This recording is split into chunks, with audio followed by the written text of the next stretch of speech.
अब बेटा आगे हम आपसे चर्चा कर रहे हैं इलेक्ट्रॉन ट्रांसपोर्ट सिस्टम, जिसको शॉर्ट में हम लोग ईटीएस भी बोलते हैं। और यहाँ पे हम लोग इसके अलावा ऑक्सीडेटिव फॉस्फोरिलेशन के विषय में भी जानेंगे।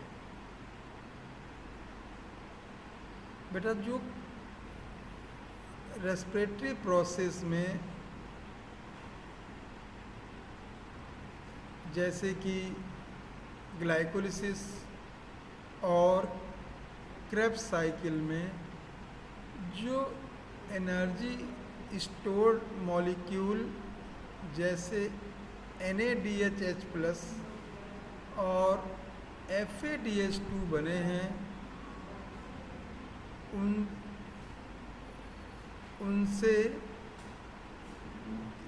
ऑक्सीडाइज होके किस प्रकार से एनर्जी के ATP मॉलिक्यूल बनते हैं और इलेक्ट्रॉन कैसे मूव करते हैं ऑक्सीजन, और जिससे कि वाटर का मॉलिक्यूल कैसे बनता है।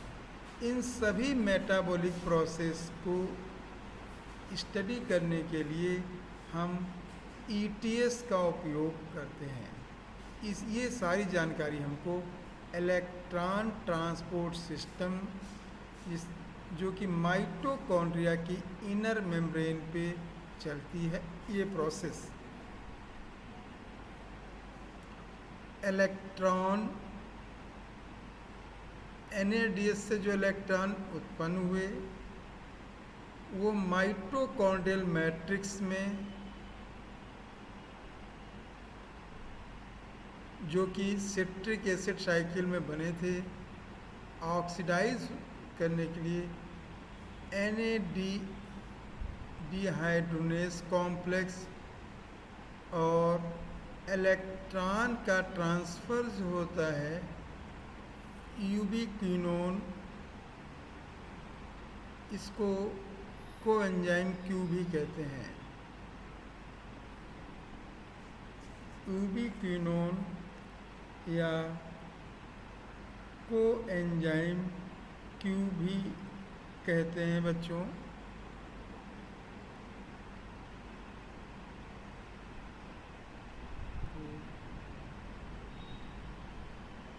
Q भी कहते हैं। ये माइटोकॉन्ड्रिया की इनर मेम्ब्रेन पे पाया जाता है। इसको बच्चों में एक फिगर से समझाते हैं, फिर मैं इसको बताता हूँ। बेटा ये देखिए, इम्पॉर्टेंट फिगर है, ये समझने की कोशिश करेगा बेटा। 5 कॉम्प्लेक्स होते हैं, पहले आपको जानना है बच्चों। Complex first NADH dehydrogenase, complex second succinate dehydrogenase. दोबारा जानेंगे बेटा। कॉम्प्लेक्स फर्स्ट होता है NADH डिहाइड्रोजनेस, कॉम्प्लेक्स सेकेंड होता है सक्सिनेट डिहाइड्रोजनेस, कॉम्प्लेक्स थर्ड होता है साइटोक्रोम BC1, कॉम्प्लेक्स फोर्थ होता है साइटोक्रोम C ऑक्सीडेज,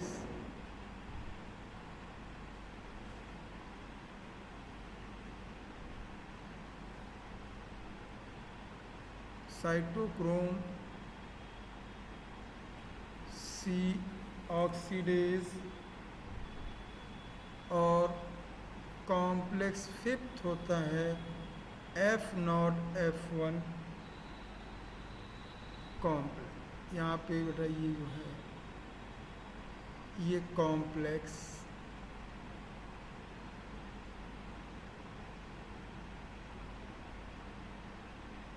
फिफ्थ है।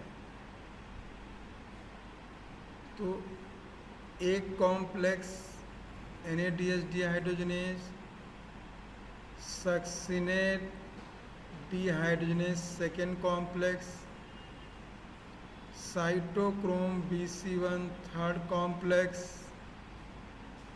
Cytochrome C fourth complex, F0F1 fifth complex होता है। सबसे पहले मेरे बच्चे ध्यान देंगे, ये इंटरमेम्ब्रेन स्पेस है, ये वाला पार्ट, ये इनर माइटोकॉन्ड्रियल मेम्ब्रेन है, ये माइटोकॉन्ड्रियल मैट्रिक्स है। NADH कॉम्प्लेक्स से आप देख सकते हैं इसमें बेटा, जो इसमें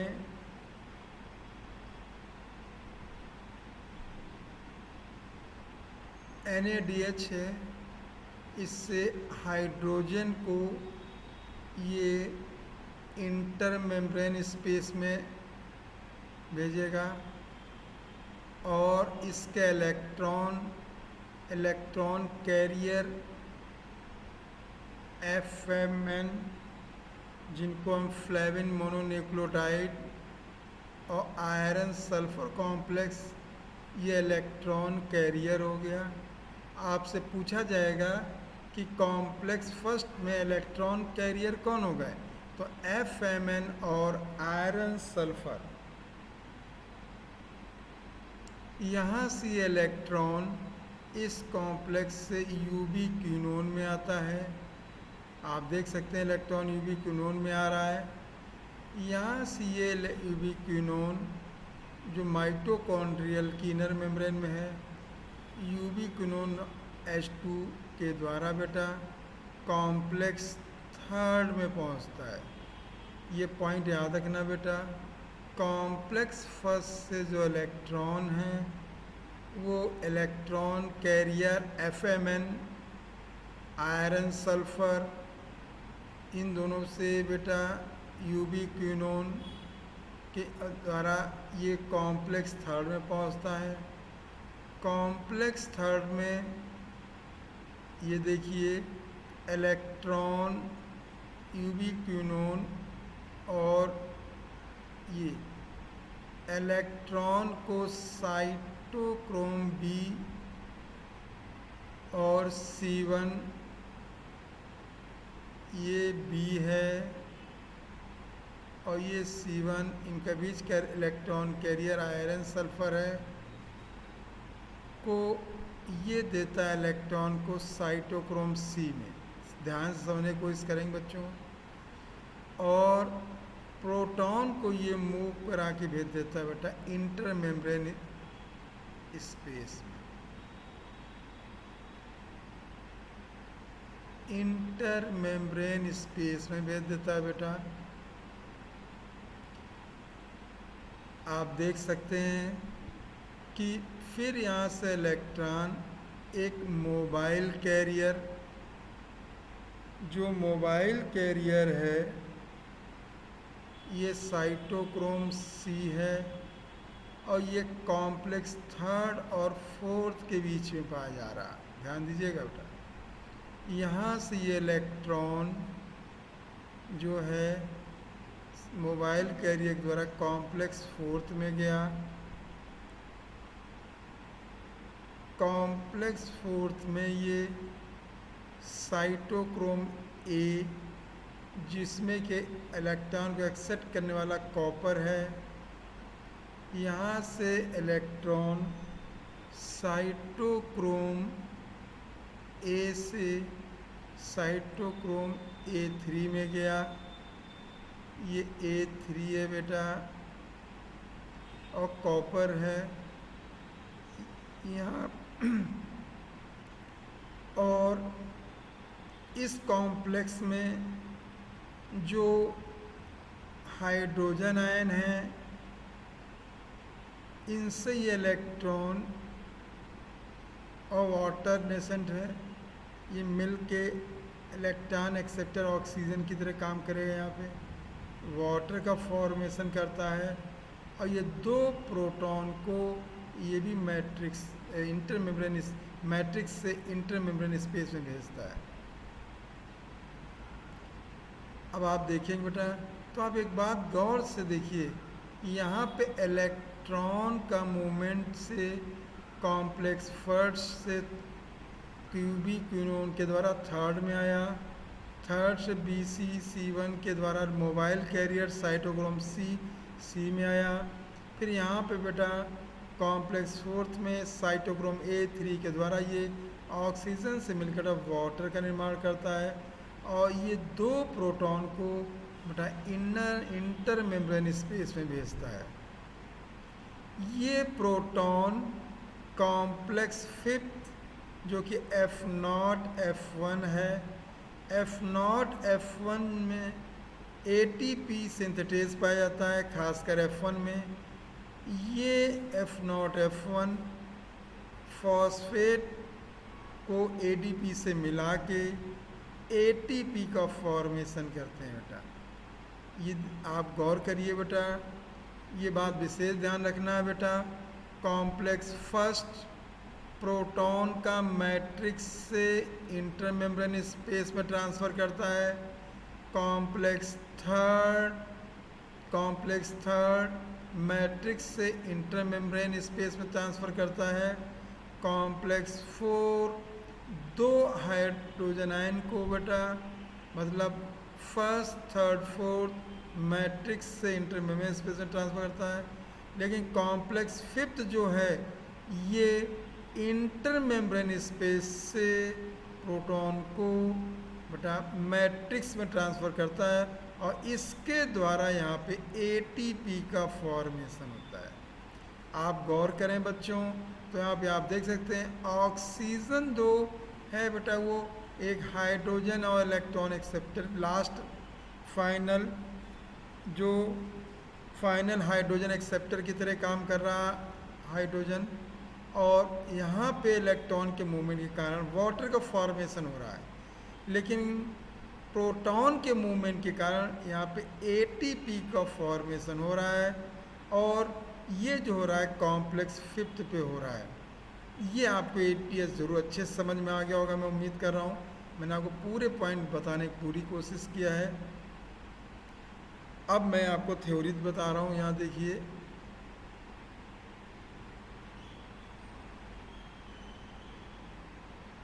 यूबिक्विनोन जो कोएंजाइम Q है, ये रिसीव करता है रिड्यूसिंग इक्विवेलेंट FADH2 के द्वारा, अभी चर्चा हुआ, और ये जनरेटेड होता है बेटा during oxidation of succinic in the citric cycle.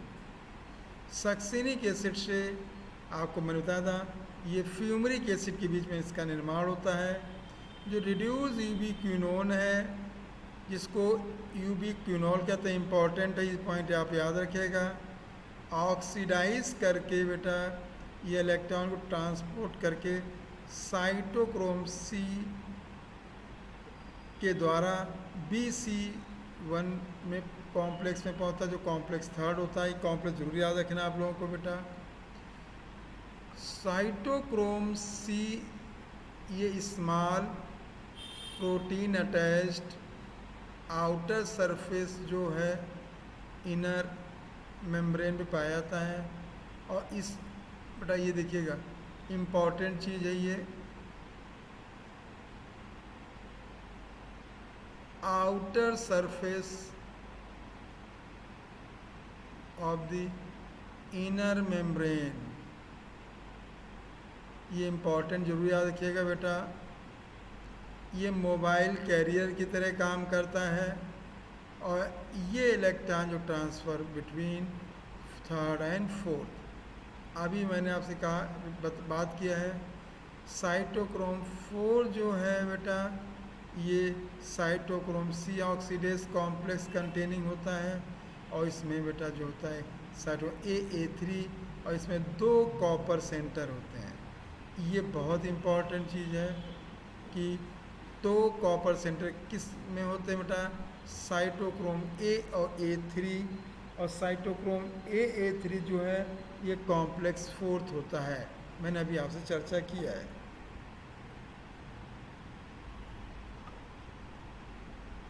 When electron pass from one carrier to another via complex first to fourth, 1 से 4 तक जैसे कॉम्प्लेक्स में जो इलेक्ट्रॉन का मूवमेंट इलेक्ट्रॉन ट्रांसपोर्ट चेन के द्वारा होता है, तो वहाँ पे कुछ 2 रिएक्शन होती हैं जहाँ पे बेटा 2 जगह ऐसी होती हैं जहाँ पे एटीपी का निर्माण होता है और वो कॉम्प्लेक्स फिफ्थ, ये पॉइंट हुआ है। ये फर्स्ट और फोर्थ जुड़ी रहती है बेटा कॉम्प्लेक्स फिफ्थ के साथ, और इस जगह पे एटीपी का फॉर्मेशन होता है, और एटीपी का फॉर्मेशन जो होता है एडीपी में जब इनऑर्गेनिक फॉस्फेट को जोड़ दिया जाता है। नंबर ऑफ एटीपी जो ये बनते हैं ये डिपेंड करते हैं कि इलेक्ट्रॉन डोनर का नेचर कैसा है। जैसे कि अगर NADH का ऑक्सीडेशन होगा तो 3 एटीपी मॉलिक्यूल का फॉर्मेशन होगा, ये इम्पॉर्टेंट चीज़ है बेटा, याद करेंगे। और अगर FADH2 का ऑक्सीडेशन होगा तो ये 2 एटीपी का फॉर्मेशन करता है, ये पॉइंट आपको याद रखना है। एरोबिक प्रोसेस में जो रेस्पिरेशन जो ये पाई जाती है ये प्रेजेंस ऑफ ऑक्सीजन, लेकिन यहाँ पे ऑक्सीजन का रोल बहुत लिमिट का होता है, एक निश्चित सीमा के अंतर होता है, और ये जो है इसका उपयोग इस प्रोसेस की आखिरी में होता है या टर्मिनल स्टेज में होता है। मैंने आपको चित्र भी एक्सप्लेन कर दिया है। ऑक्सीजन का पाया जाना इसका मुख्य जैविक रोल है, और ये पूरी की पूरी प्रोसेस में इसको ये हाइड्रोजन को रिमूव करने का काम करती बेटा। और ये पॉइंट और इम्पोर्टेंट है, जो ऑक्सीजन का वाइटल रोल जो होता है, ये पॉइंट दोनों कल याद करना। वाइटल रोल ऑफ ऑक्सीजन जो होता है बेटा, ये remove hydrogen from the system, system से हाइड्रोजन को रिमूव करना। इसीलिए हम ऑक्सीजन को फाइनल हाइड्रोजन एक्सेप्टर कहते हैं। Oxygen act as final hydrogen acceptor, final hydrogen acceptor की तरह काम करता है बेटा। फोटोफॉस्फोराइलेशन जो बेटा आपको फोटोसिंथेसिस में लाइट रिएक्शन में बताया गया था, ये लाइट एनर्जी को यूज़ करके प्रोटॉन ग्रेडियंट को उत्पन्न करता है, और उस प्रोटॉन ग्रेडियंट के द्वारा जब ब्रेक होता है तो उस प्रोसेस जो फॉस्फोराइलेशन होती है उससे एटीपी का निर्माण होता है। और रेस्पिरेशन में जो एनर्जी है बेटा ये ऑक्सीडेशन रिडक्शन के द्वारा होती, जो कि एक दोनों में सेम प्रोसेस है, और इस प्रकार को बेटा हम ऑक्सीडेटिव फॉस्फोराइलेशन कहते हैं। इंपॉर्टेंट चीज़ है, और इन चीज़ों को मैंने आपको बड़ा कीमोऑस्मोटिक हाइपोथेसिस में पूरी तरह से क्लियर किया है फोटोसिंथेसिस में।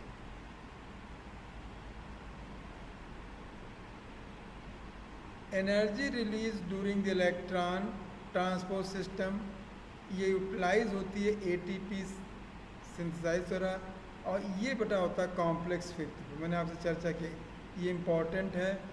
अभी चित्र मैंने बात किया था कि इसका निर्माण जो होता है कॉम्प्लेक्स फिफ्थ पे होता है। इसमें 2 मुख्य मेजर कंपोनेंट्स होते हैं, F1 और F0 कॉम्प्लेक्स में।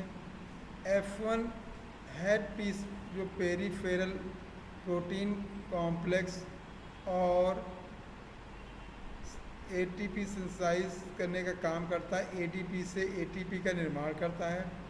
और F0 जो है ये मेम्ब्रेन में इंटीग्रेट रहता है प्रोटीन कॉम्प्लेक्स के साथ, और निर्माण करता है चैनल का, जहाँ से प्रोटॉन क्रॉस करके इनर मेम्ब्रेन में से क्रॉस करते हैं।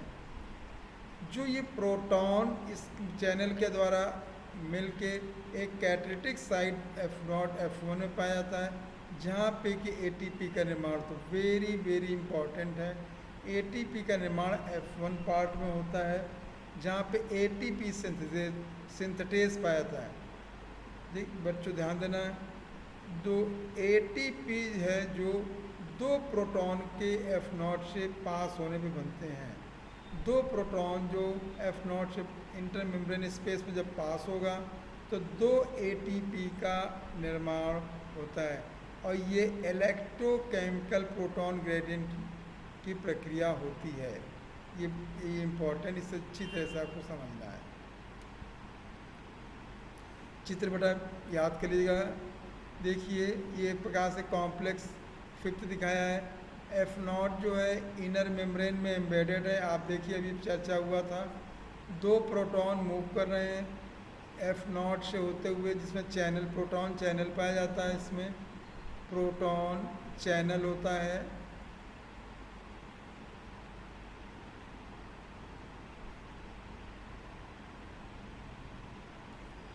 और इससे F1 एक्सपोज रहता है। यहाँ एटीपी सिंथेटेज होता है बेटा।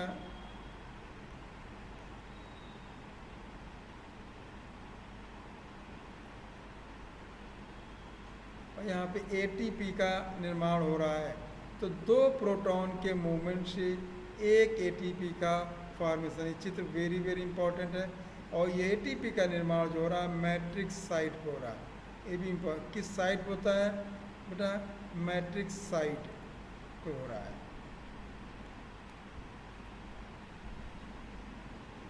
रेस्पिरेटरी बैलेंस शीट में बच्चों कैसे बेटा यहाँ पे कैलकुलेट करना है नेट गेन एटीपी प्रत्येक ग्लूकोज से के एक ग्लूकोज के मॉलिक्यूल को ऑक्सीडाइज होने पे कितने बनते हैं, इनको हमें आपको यहाँ पे देखना है बेटा। देखिए ये एक निश्चित सीक्वेंस एक के बाद एक वाली प्रक्रिया होती है। ऑर्डरली पथ पे है, ये हर चीज़ एक दूसरे के ऑर्डर के बाद आती है बेटा, जो एक सबस्ट्रेट से next to end with glycolysis TCA and ETS।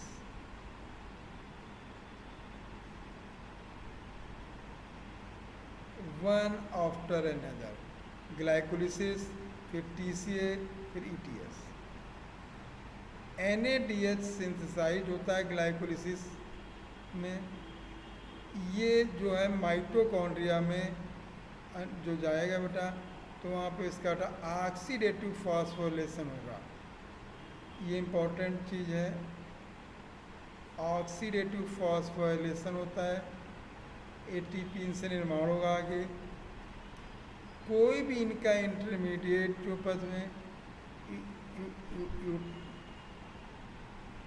Utilise किया जाएगा, सिंथेसाइज अदर कंपाउंड में नहीं करेंगे उसका निर्माण, क्योंकि का जो प्रोडक्ट है वो दूसरे के रिएक्टेंट होता है। इम्पॉर्टेंट चीज़ है, ये पॉइंट ध्यान रखना था।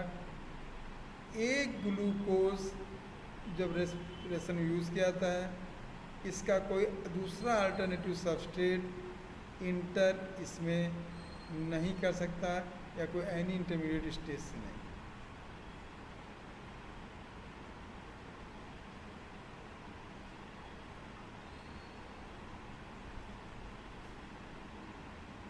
ऑल पथवेज, जितने पाथवे हैं बेटा एक साथ चलते हैं बेटा, वह एक काम करते हैं, एक साथ काम करते हैं। और ATP का यूटिलाइज, और क्या इसकी आवश्यकता है, एंजाइम इसको कैसे कंट्रोल करते हैं मल्टीपल स्टेप में, ये सब चीज़ें जो हैं एक उपयोगी और एक्सरसाइज अप्रिशिएट करने वाली, जो इसकी एक बहुत खूबसूरत और बहुत ही इफ़िशेंसी है लिविंग ऑर्गेनिज्म की। और ये एनर्जी को किस प्रकार से स्टोर एनर्जी को रिलीज़ करके, और इन सारी जो बेटा जो बंद एनर्जी जो रिलीज होती है ATP में, और इसमें नेट गेन ATP 38 मॉलिक्यूल्स होते हैं। ये इम्पॉर्टेंट है। एरोबिक रेस्पिरेशन के दौरान जो नेट गेन ATP हैं वो 38 ATP, याद कर लीजिएगा, इम्पॉर्टेंट चीज़ है बेटा। अगर हम इसको फर्मेंटेशन जो कि एक एनरोबिक प्रोसेस है और एरोबिक रेस्पिरेशन कंपेयर करें, फर्मेंटेशन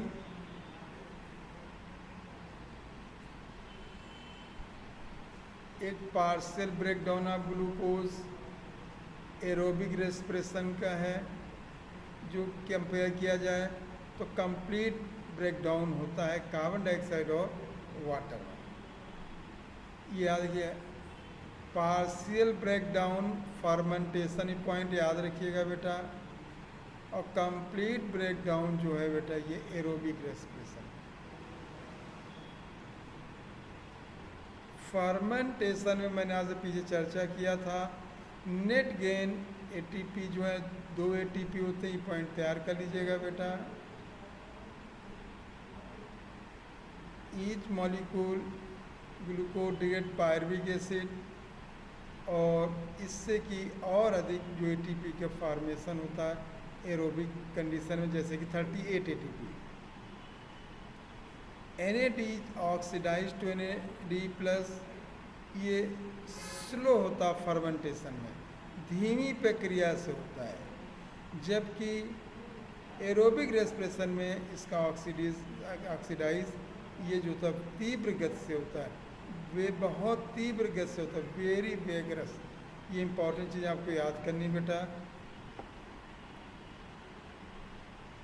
अगला आ रहा है एम्फीबोलिक पाथवे, क्यों कहा जाता है?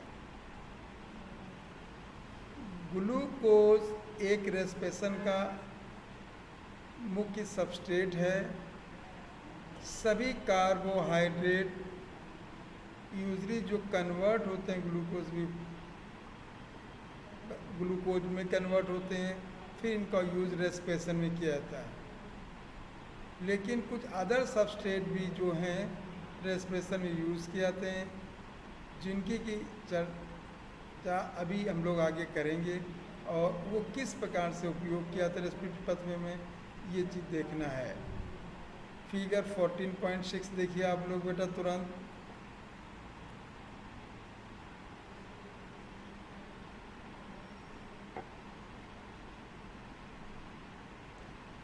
ये देखिएगा फैट है, फैट पहले फैटी एसिड ग्लिसरॉल में टूटता है बच्चों।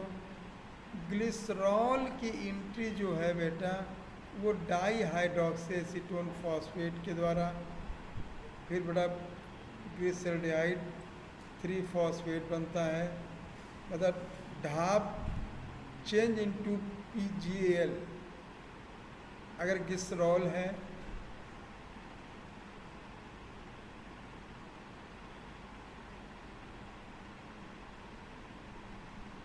चेंज इनटू PgAl, इससे बेटा पायरुविक एसिड बनता है। पायरुविक एसिड एसिटाइल कोएंजाइम और क्रेब्स साइकिल जो आपसे चर्चा करें। अगर ये फैटी एसिड होता है तो फैटी एसिड की एंट्री जो हो रही बेटा ये एसिटाइल कोएंजाइम के द्वारा एंट्री करेगा, और यहाँ पे क्रेब्स साइकिल का फॉर्मेशन करेगा। कार्बोहाइड्रेट के विषय में हमने आपसे बात ही कर लिया बेटा। ग्लूकोज, ये देखिए आपने ग्लूकोज 6 फॉस्फेट पढ़ा था, फ्रक्टोज पढ़ा था, फिर आप लोगों ने डाई हाइड्रोक्सी एसीटोन फॉस्फेट और ग्लिसरॉल्डिहाइड 3 फॉस्फेट पढ़ा। ये ट्राइओज शुगर है, और यहाँ से पायरुविक एसिड और एसिटाइल कोएंजाइम की एंट्री हो रही थी। अगर हम यहाँ पे प्रोटीन की बात करते हैं तो अमीनो एसिड की एंट्री जो हो रही बेटा ये पायरुविक एसिड के द्वारा एंट्री हो रही। ये चीज़ें हमें आपको ध्यान देनी है, ये बहुत इम्पॉर्टेंट चीज़ है कि कितने कैसे कहाँ एंट्री होती है।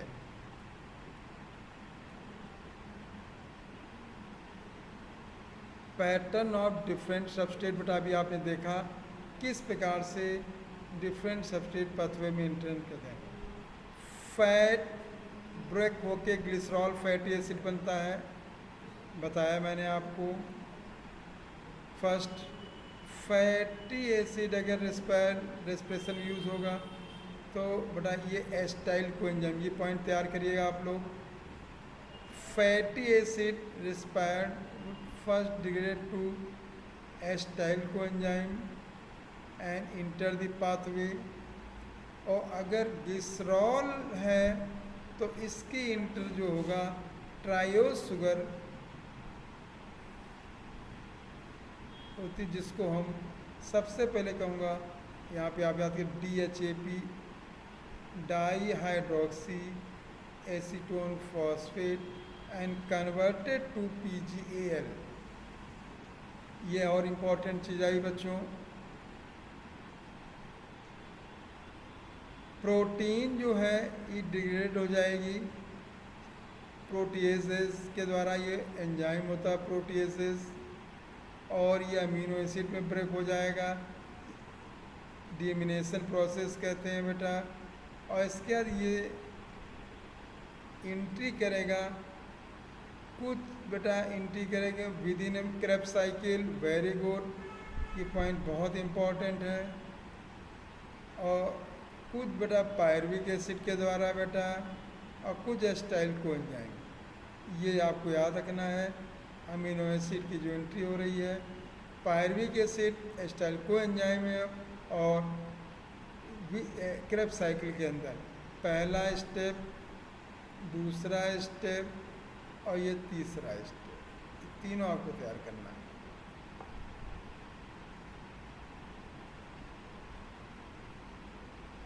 जो रेस्पिरेशन जो होता है बेटा, इसमें सबस्ट्रेट ब्रेक डाउन होता है, और रेस्पिरेटरी प्रोसेस को हम ये परंपरागत रूप से ये मानते हैं कि ये कैटाबोलिक प्रोसेस है।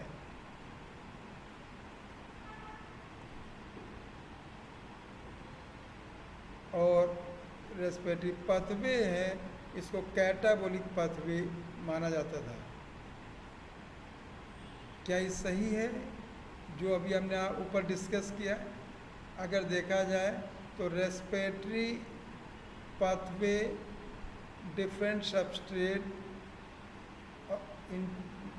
इंटर करते हैं, जो जिनसे कि एनर्जी ड्राइव होती है।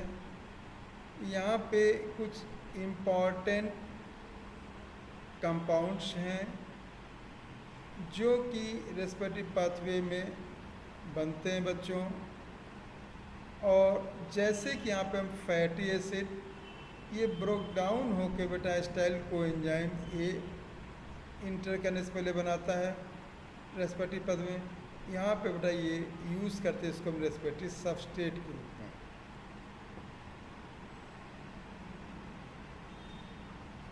लेकिन जब ऑर्गेनिज्म फैटी एसिड और कोएंजाइम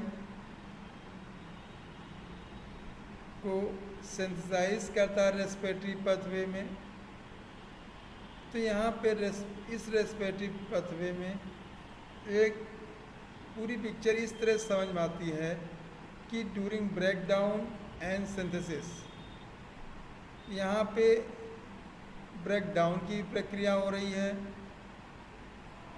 नए मॉलिक्यूल की सिंथेसिस की प्रक्रिया हो रही है। ब्रेक डाउन के समय और सिंथेसिस के समय जैसे प्रोटीन, कुछ रेस्पिरेटरी इंटरमीडिएट्स जो बनते हैं, और इस प्रक्रिया को जो लिविंग ऑर्गेन में पाए जाते हैं कैटाबॉलिज्म, और सिंथेसिस की प्रक्रिया को एनाबॉलिज्म। ब्रेकिंग, ये पॉइंट यहाँ से देखिएगा बच्चों, ब्रेकिंग है तो कैटाबॉलिज्म है बेटा, अगर सिंथेसिस है तो एनाबॉलिज्म है।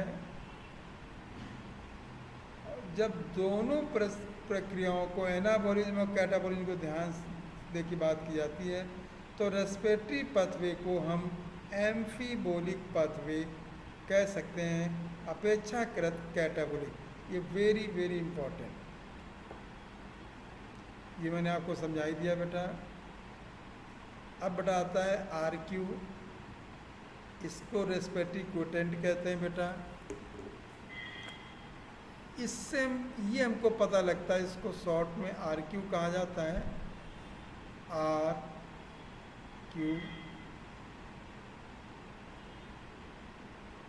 ये हमें बताता है कि रेस्पिरेशन में रेस्पिरेटरी सबस्ट्रेट क्या है। इससे ये पता लगता है कि respiration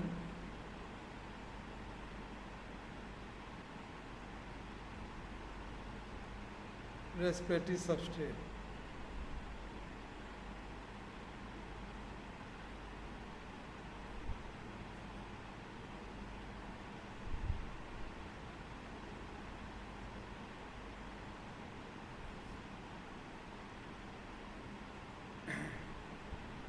during respiration aerobic respiration oxygen consume CO2 release होती है। इस रेशियो को कि वॉल्यूम ऑफ CO2 इवॉल्व और वॉल्यूम ऑफ ऑक्सीजन जो कंज्यूम है, इस रेशियो को RQ या रेस्पिरेटरी क्वोटेंट कहते हैं। ये आप लोग याद रखिएगा, volume of CO2 evolve, volume of oxygen consume.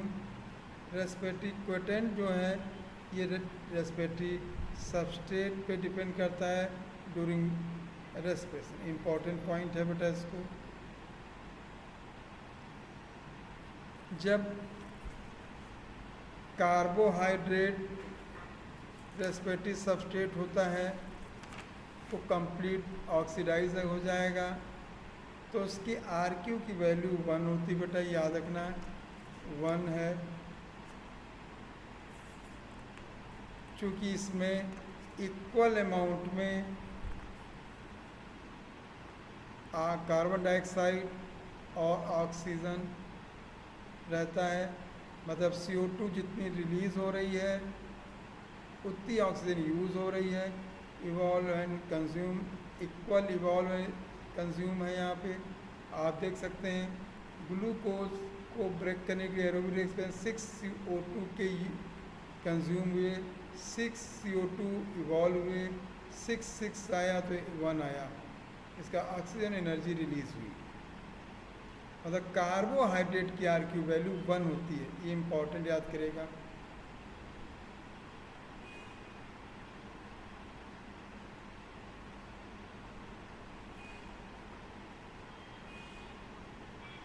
अगर फैट है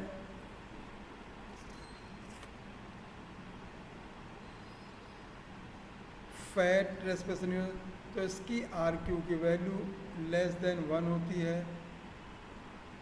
और अगर हम कैलकुलेशन करेंगे फैटी एसिड ट्राइपामिटिन को अगर लेते हैं, ये फार्मूला बेटा आप लोग याद करिएगा 51 98 6, मतलब 51 कार्बन है, 98 हाइड्रोजन है, 6 ऑक्सीजन है, 145 ऑक्सीजन इसमें यूज़ की गई, 102 इवॉल्व हुई CO2, और आप देखिए इसकी वैल्यू 0.7 के लगभग आती है।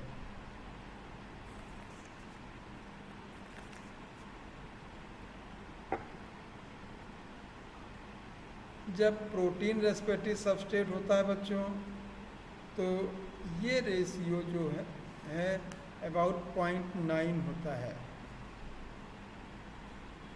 इम्पॉर्टेंट चीज़ है।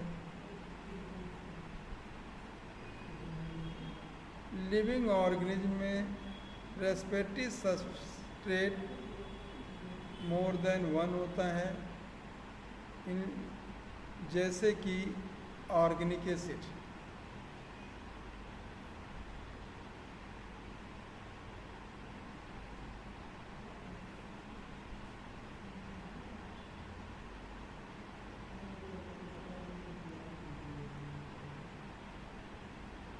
मैंने लिया एग्जाम्पल मैलिक एसिड,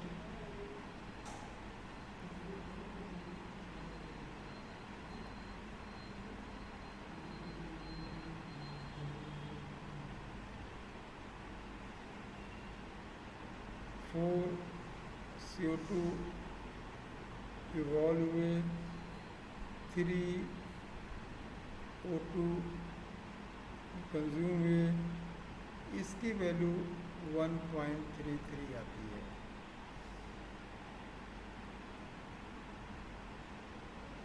जैसे बेटा ऑक्जेलिक एसिड लिया,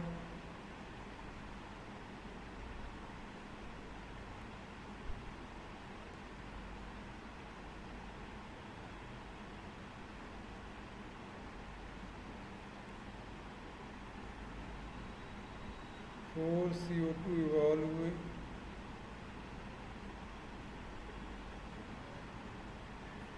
1 O2 कंज्यूम हुआ, 4।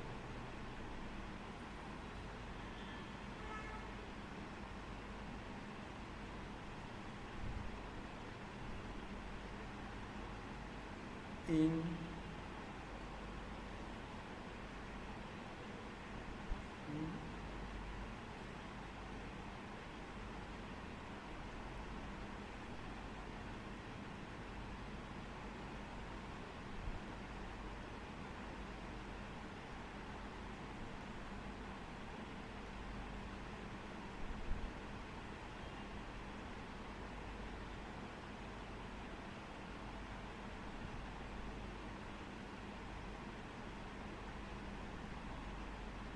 जैसे ओपन सी है बेटा,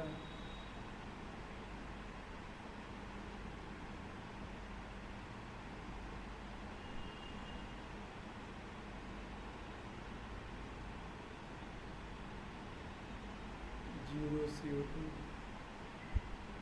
इवॉल्व हुए, 3 O2 यूज हुए, 0।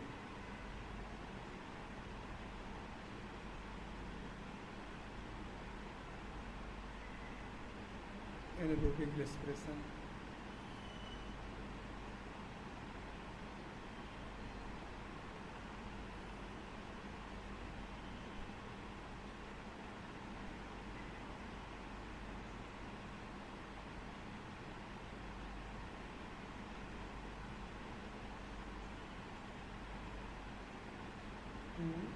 CO2 उत्पन्न हुए बेटा, कोई ऑक्सीजन कंज्यूम नहीं हुई, no oxygen.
Infinite, anaerobic respiration है, इनफाइनाइट आरपी की वैल्यू।